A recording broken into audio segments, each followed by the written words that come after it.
À chaque fois, nous invitons aux jeunes à entreprendre, sans au préalable les informer que l'entrepreneuriat, c'est extrêmement dur. L'entrepreneuriat, ce n'est pas pour les faibles.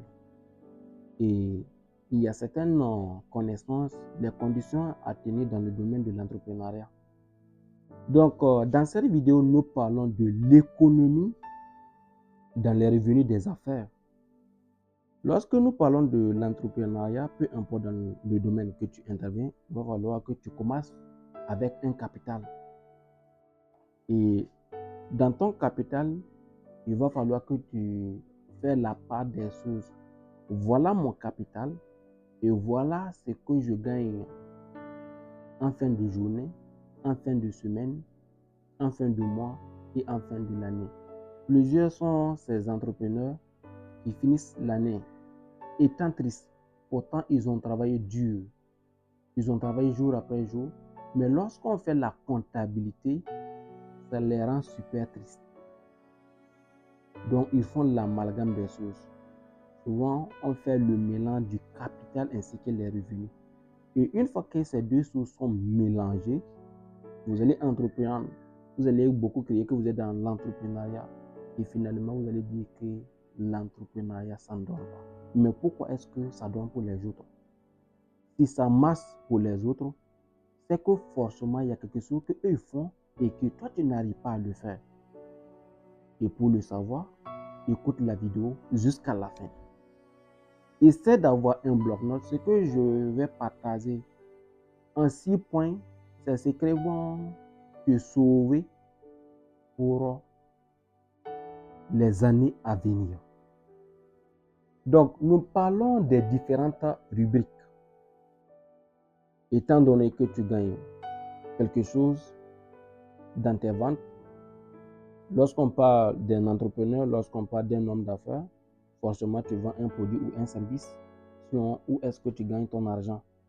Mais lorsque c'est ainsi, vous allez voir qu'au niveau de tes revenus, on parle comme un 100%.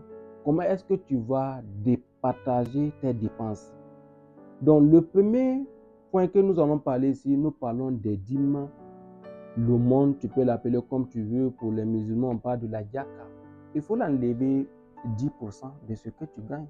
Je ne parle pas de ton capital, s'il vous plaît, faites la part des choses.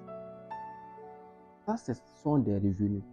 N'enlève pas ces genres de choses au niveau de ton capital. Sinon, tu vas écouler.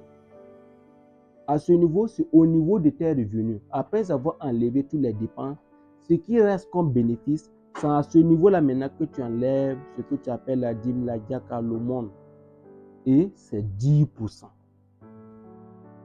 En dehors de cela, nous allons évoluer vers le deuxième point. Donc, vous allez voir que souvent nous faisons des gestes du soutien aux pauvres.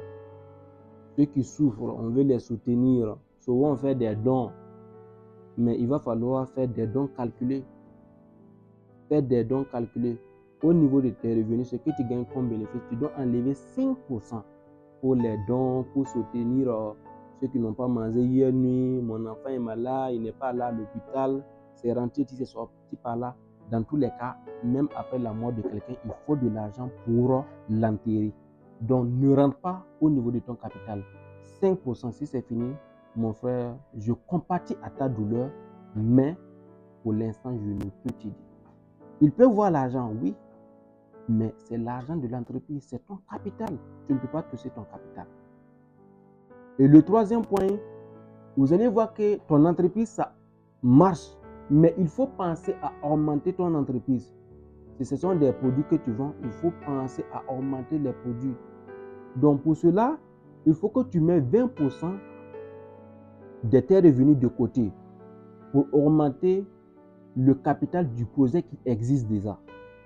Ça, c'est un projet qui existe, mais au niveau des revenus, tu dois déposer 20% pour pouvoir augmenter l'entreprise, le projet en question. Et nous évoluons vers le quatrième point. À ce niveau, tu peux penser à un nouveau projet. Tu peux aller à un rendez-vous d'affaires, on te parle quelque chose et que tu veux te lancer là-dedans. Mais tu ne peux pas prendre le capital du premier projet et puis aller lancer un deuxième projet. Et pour cela, au niveau de tes revenus, tu dois déposer à chaque fois 50% de tes revenus pour l'ouverture d'un nouveau projet ou entreprendre dans un autre domaine à nouveau. Donc voilà comment est-ce que tu dois départager les choses. Et nous évoluons vers le 5e point. Et au niveau du 5e point, étant donné que tu es en famille, il faut savoir qu'il y a des dépenses obligatoires, que tu veux ou non, tu vas dépenser. Donc à ce niveau, il va falloir que tu mets 10% de tes revenus pour un compte familial. Donc ça, tu peux penser aux biens immobiliers, tu peux penser au voyage, madame ou bien les enfants veulent voyager, au confort, peut-être en famille, tu penses à une nouvelle voiture, tu veux s'en aller des fauteuils et tout. Donc ça, côté confort également.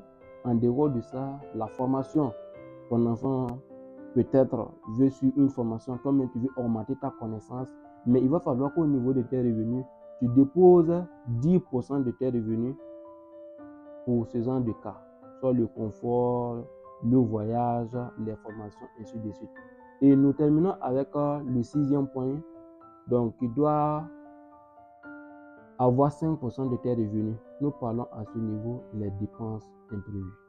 Donc, à chaque fois, il y a des imprévus. Mais il va falloir que tu déposes 5% de tes revenus pour les imprévus. Il ne faut pas qu'un jour, on te dit que non, ton enfant est malade, il n'y a pas d'argent déposé de côté, tu cours, tu pars, tu enlèves au niveau du capital. Ce n'est pas du tout intéressant. Donc voilà comment est-ce que tu dois suivre étape par étape pour pouvoir évoluer sur les affaires, sur l'entrepreneuriat. Donc si on essaie de faire un total, vous allez voir que c'est 6 grands points que j'ai eu à tenir avec vous. Et lorsqu'on fait la sommation, vous allez voir que ça tourne autour de 100% au niveau de tes revenus. Donc ça tombe maintenant de faire la part des souches. Voilà, j'ai un capital de 5 000 $. Et lorsque je fais le point en semaine, voilà ce que je gagne comme revenu, comme bénéfice en fin de semaine. En fin de mois, voilà ce que j'ai comme bénéfice. En fin d'année, voilà ce que j'ai comme bénéfice. Et à ce niveau-là, tu peux faire la part des choses pour ne pas dépenser au niveau du capital. À chaque fois, il faut noter qu'il y a une différence entre un pauvre et un riche. C'était Élysée. Transforme ton corps, élève ton esprit et inspire le monde. À très bientôt pour d'autres vidéos. Ciao, ciao.